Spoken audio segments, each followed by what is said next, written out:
Hey Western, Carson here, teaching you to get the height of two buildings. To begin, our group name, use the shadow of both the building and myself to make similar triangles between myself and the building.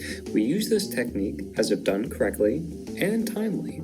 It should be near the building height unless a major measuring error was made. We use a meter stick for our calculations. So to begin, my height in centimeters is 188 centimeters. My shadow is 157 centimeters. The shadow of Ackerman is 1,337 centimeters. So the easiest way to do this, in my personal opinion, is by using division and then multiplication. So 188 divided by 157 equals 1.19, etc. So the reason we do this is to find the unit ratio between these two, between my height in the shadow and then also the building in the shadow.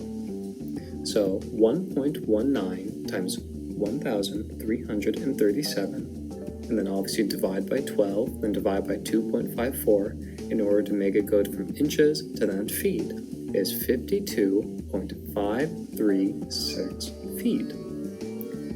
So moving on to heritage. So for heritage, we actually got something special. We had an isosceles triangle.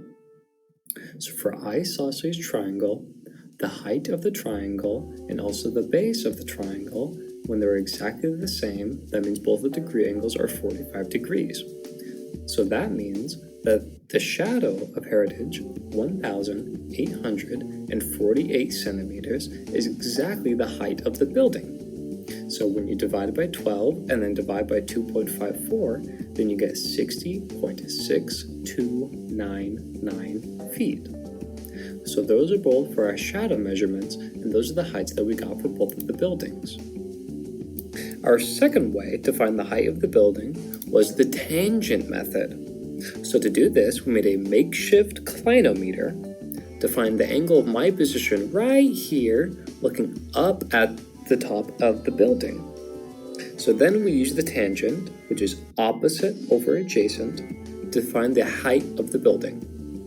So from the point we were measuring, it was 1,226 away, and we had an angle of degree 48. So it's tangent 48 equals x divided by 1,226. So then you move this over to the other side, 1,226 times tangent 48 equals 44.67227 feet. So again, remember to divide by 12, then divide by 2.54.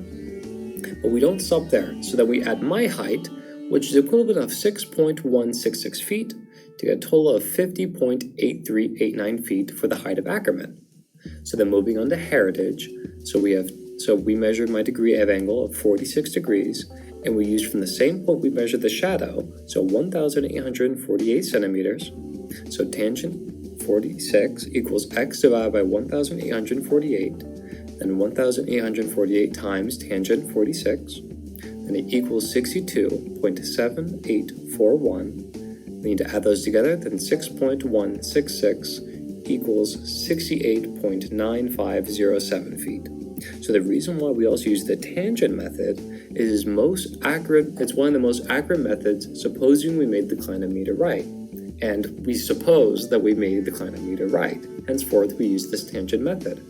And so these are the equations, and these are the ways that we found the height of the buildings, and here is our math for it.